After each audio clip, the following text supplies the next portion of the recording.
Hello friends, welcome to Hello English. My name is Rupam and I welcome you all to my channel. In today's video, I will tell you how to become fluent in English in 5 easy ways. Many times I come across students who complain that they are unable to speak in English properly. When they are alone, they are fine, they are confident.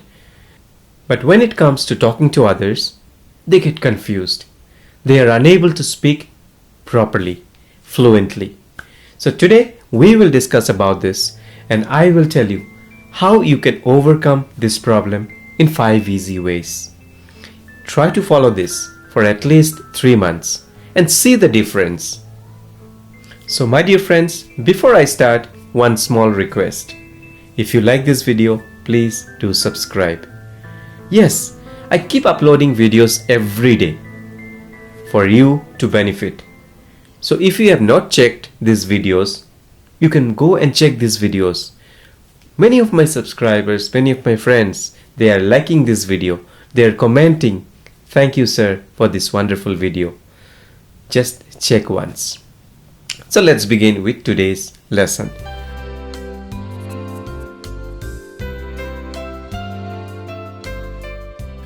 The first point why you are unable to speak in English fluently is because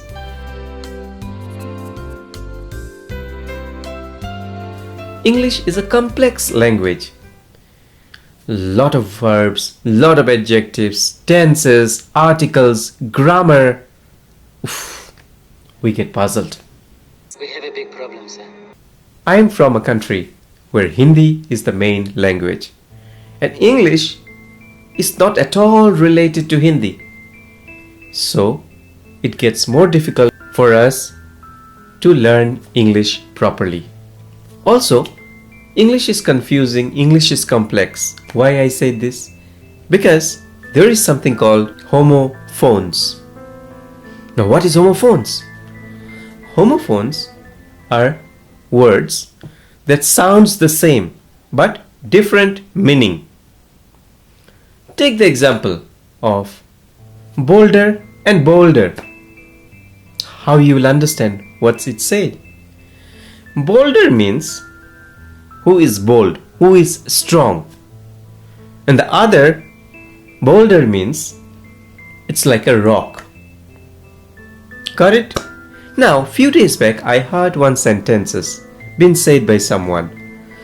I ate 8 eggs in my breakfast. I ate 8 eggs. Now when it has been said in a fast pace by some native speaker, you will think, I ate 8 eggs. Ate 8. How will you understand this? So there are many of us who get confused with all these things. But you know what? Those who are native speaker, those who are expert in speaking in English, they also make mistake. So don't hesitate. Speak. You may make mistake, but don't bother. You will learn with time. The main thing is that you need to connect to people. Language is what? To communicate, right? You may make mistake, but when you connect to someone, you feel good. You feel happy. Number 2.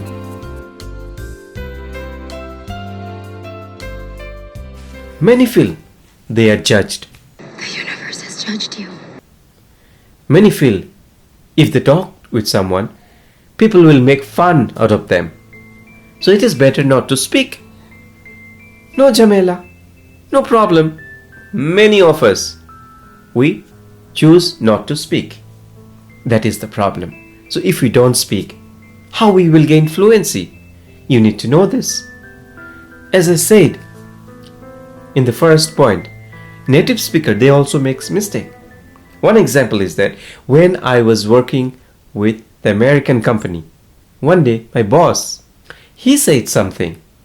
Living in this city is safer than living in that city.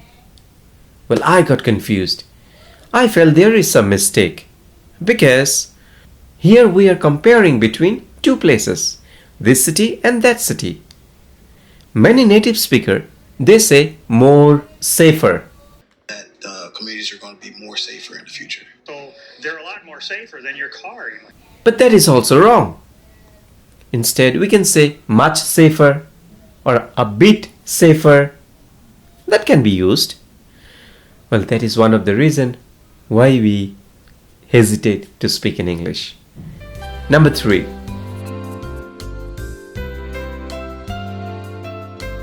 This is common, I understand. We all have this problem of managing time. We go to work, come back from work. We go to school, colleges, office, manage family. And at the end of the day, we have no time. Where is the time to study English? Finding time to study is not easy. So how you can fulfill this? What can be done? Number 1, you have to make your study, your learning a priority. You have to give priority to your learning English. Suppose you want to catch a bus tonight. Okay, you are in college or you are in office. You know that your office or your college will get over by 6 o'clock and your bus is at 7 o'clock.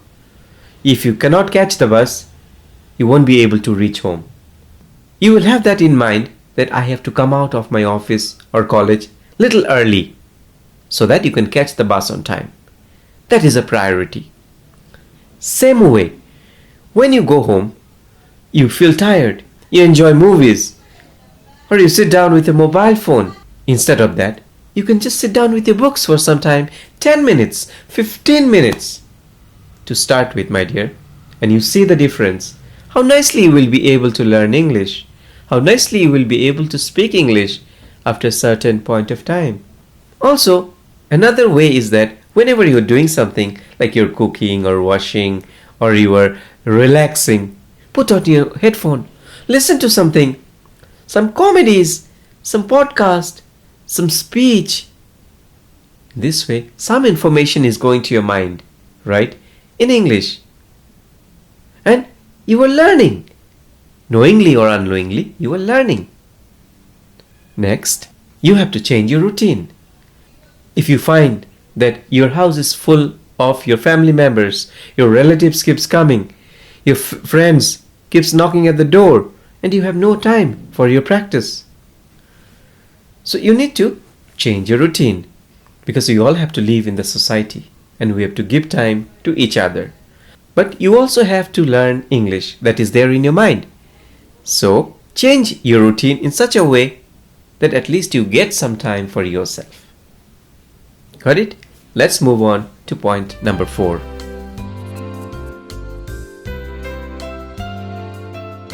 Consistency plays a very big role. Here, the importance of habit comes. Now, habit is what? Something which is within you. Automatically, you keep doing that. For example, someone has the habit of getting up early in the morning and sitting with the books and reading something. Someone has a habit of procrastinating, like postponing. Oh, not today, tomorrow. Not tomorrow, day after tomorrow. This is a very bad habit. You need to take care of these habits.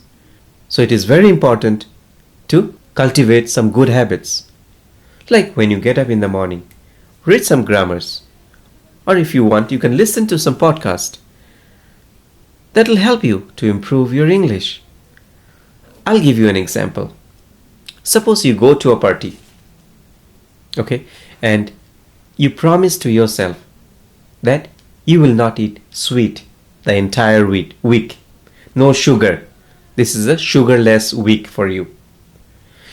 And you find the cake, the birthday cake, being served to you. Now you will have in your mind, no, I will not eat this because I promised myself. Here, your willpower is working. Your willpower is saying, no, I am not eating. But if your friends are forcing you, hey, come on, man, one piece of cake. Your relatives are saying, hey, one piece of cake. You stop thinking and you eat. So here you fail. You are not consistent. Now, if it is your habit that you don't eat sugar, no sugar for you. So you will automatically say, your mind will say, no, I am not going to eat this because it contains a lot of sugar. Same way, if learning is your habit, if reading something is your habit, every day you will come home in the evening, you will take out your book and you will read. That's because this is your habit. No one can stop you. So try to cultivate this type of habits. Finally,